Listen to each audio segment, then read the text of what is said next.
What is going on, people? It is your boy Daddy Mac. Welcome back to a brand new Pokemon Sword and Shield. I almost said Wi-Fi battle, but welcome back to a brand new Pokemon Sword and Shield team builder. We are moving on from our previous team and we are on to the next team. And this week we are actually showcasing a little bit of a special Pokeball team.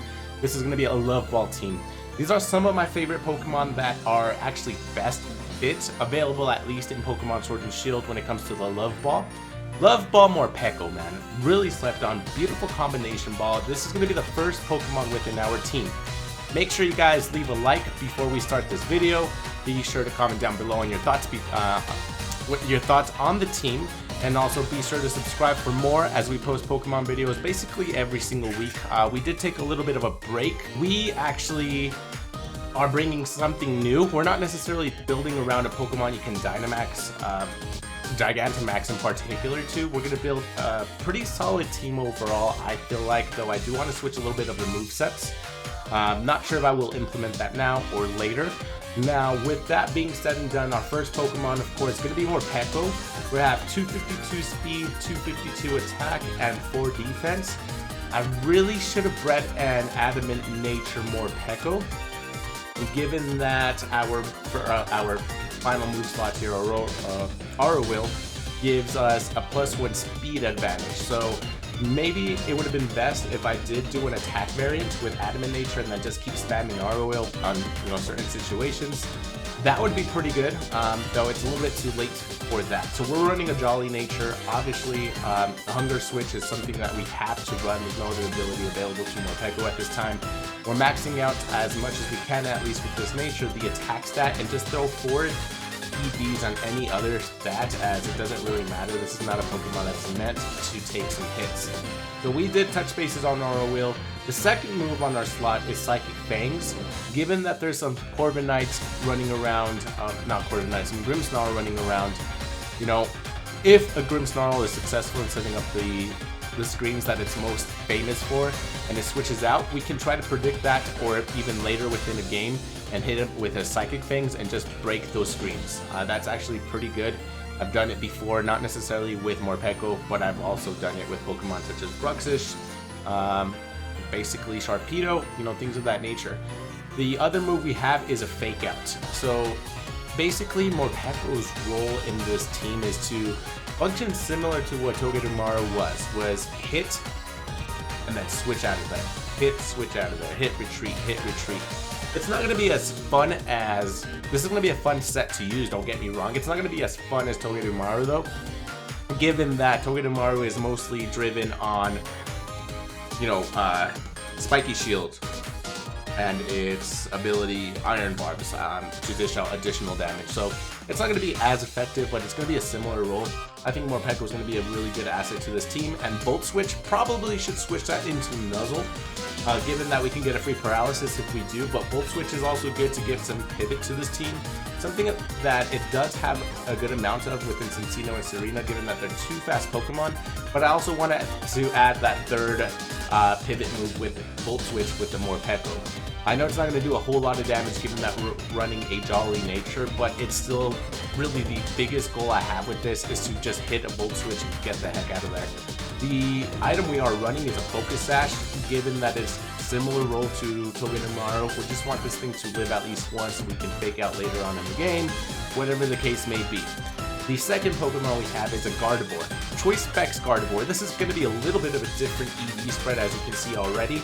Choice Specs. So my biggest goal when it comes to the Gardevoir is for it to hit as hard as it can, still outspeed some threats, but at the same time still manage to take a hit from a Pokemon that is a little bit of a heavy hitter, at least in the special side, given that it has a pretty good bulk in the special defense. I know you can't really say the same when it comes to its HP, but really that's the biggest goal, is to take a hit to something that it naturally gets O-code by, and then just retaliate with a, let's say, Moonblast, Thunderbolt, Shadow Ball, Psychic, whatever the case may be. We got 252 in special attack. Given that we're running a Modest Nature, again, we're going to hit like a truck. Whatever we hit, it's almost guaranteed to go down. The 200 speed EVs to outspeed a couple of threats that naturally, of course, outspeed Gardevoir, but at the same time, it can still take a couple hits. given that it has that special defense and 24 EVs there and 32 HP EVs. Now, really, I prefer to run Synchronize in case this thing does get burned. If I do predict a switch, if something decides to paralyze me, you know, whatever it is, I think Synchronize is actually a pretty underrated ability. Now, given that we have 2 stab moves, I don't necessarily think that there's going to be an explanation for that. So Moonblast, no explanation there, and Psychic, no explanation there. I do want to replace Thunderbolt for possibly a Focus Blast, since there's a bunch of Ferrothorn running around, and my only answer to Ferrothorn is these 2 Pokemon here. So I think if we do give Gardevoir a Focus Blast, it would be pretty good. It'd be a pretty solid team maneuver against when it comes to a Ferrothorn, so I'm still thinking about that.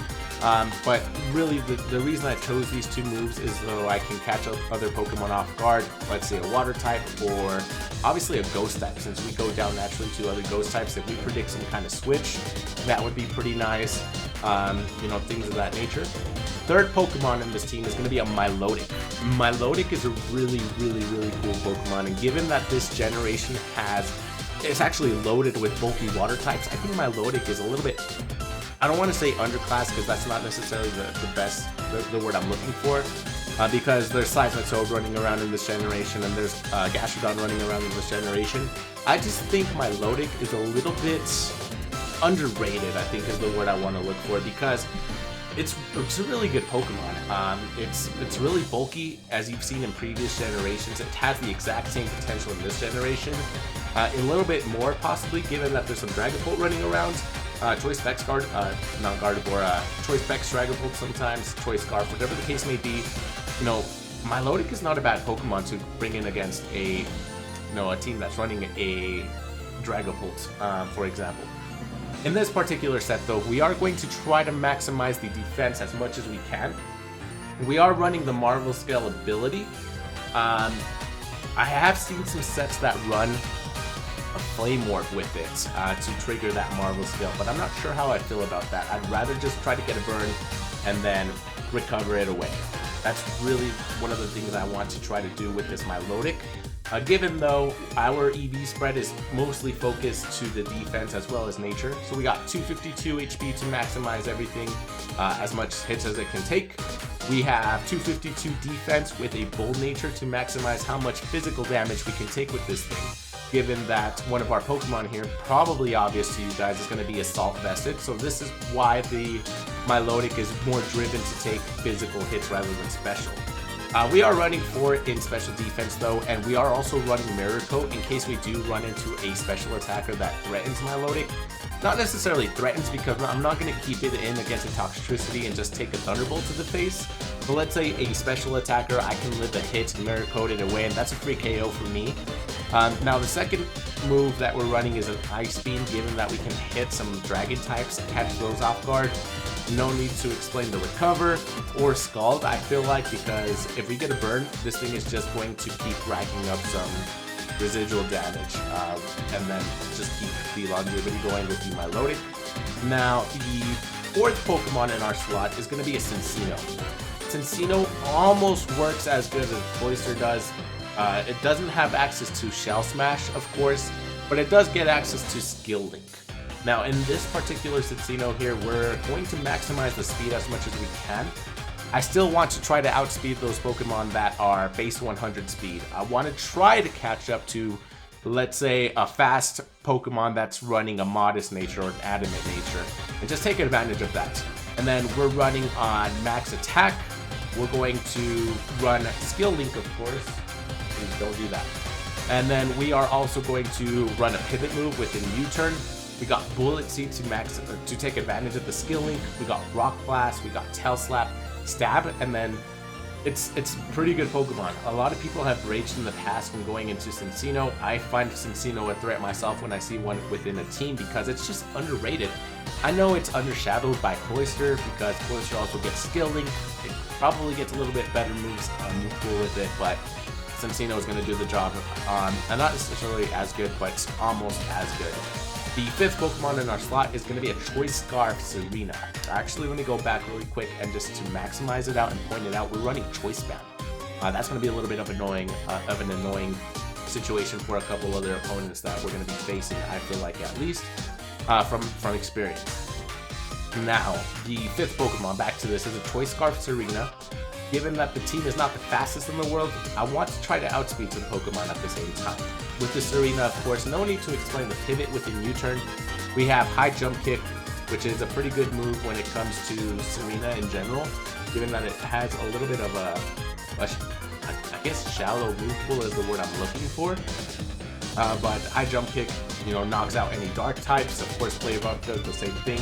High Jump Kick also gets rid of any normal types, etc., etc. Dark types, you know, I think I already said dark type, but anyways, we got Play Rough to get rid of dragon types that may threaten Serena, especially with fire type moves such as High Dragon. Now, Drop Kick is really unique in this game in general. I didn't get to use it in the previous generation, but it has a 100% chance to lower the target's attack by 1. So I got a feeling we're going to try to spam this as much as we can. No need to explain the EV spread, just your basic generic Jolly Nature, 252 speed, 252 attack, and then just throw the rest on defense so we can try to take the physical attack. Last but not least, probably the Pokemon I want to try to focus on Dynamaxing on within battles is going to be the Goodra.